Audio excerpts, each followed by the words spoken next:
This is the one that actually intrigues me the most is acquisition entrepreneurship. And acquisition entrepreneurship is the process of, instead of starting a business from scratch, buying an existing business with the intention of increasing that business's profits. And acquisition entrepreneurship, of the elements we're discussing, is the one that I feel is becoming most popular in recent years, partly because of books like Buy Then Build. If you're looking on screen, you're looking at a copy of Buy Then Build. We'll put it in the show notes as well. It's written by a guy named Walker. Hoping I'm not butchering this last name. I think it's Diebel or Diebel, Deibel.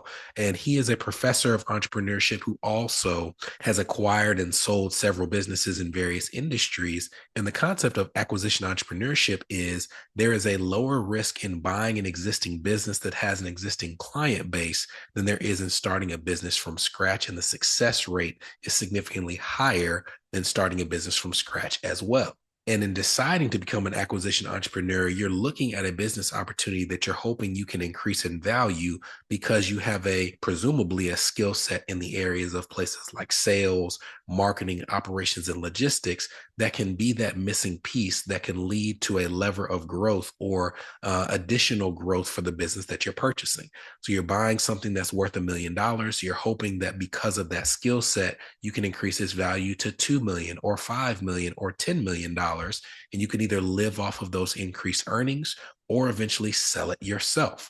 And books like Buy Then Build give you an excellent framework for how to go about the search and also dispelling a lot of myths in terms of how much money you have to bring to the table to buy a business of a certain size.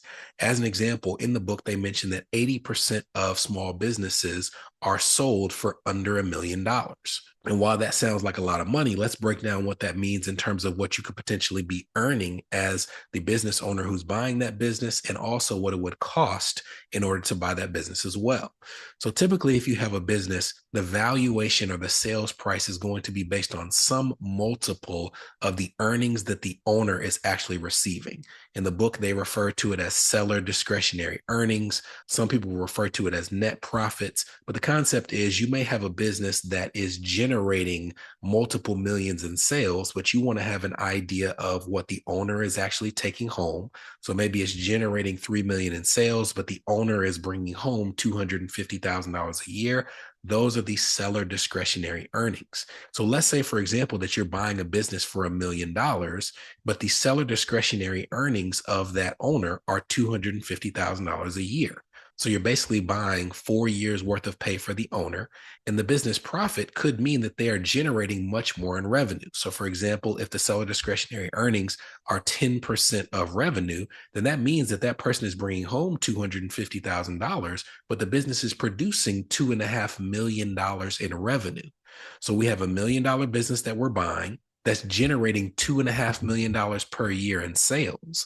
And if we're going to assume that this person gets financing for this opportunity, then they only need to bring 10 to 20% of that business's sale price to the table at closing, which means that they're buying a business that's generating $2.5 million at seller discretionary earnings of $250,000, but it could take as low as $100,000 to close on the business loan to buy a business of that size.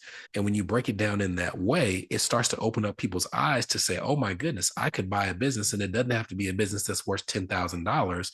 If I understand how to do this, I can structure it and buy a business that's worth much more, because the bigger the business, presumably the better odds you have of not only replacing your income, but taking that business from one that either was generating $2.5 million and now you're earning more because it's generating $4 million, or it could stay generating $2.5 million, but because you find a way to cut costs and improve processes, you can increase your seller discretionary earnings along the way.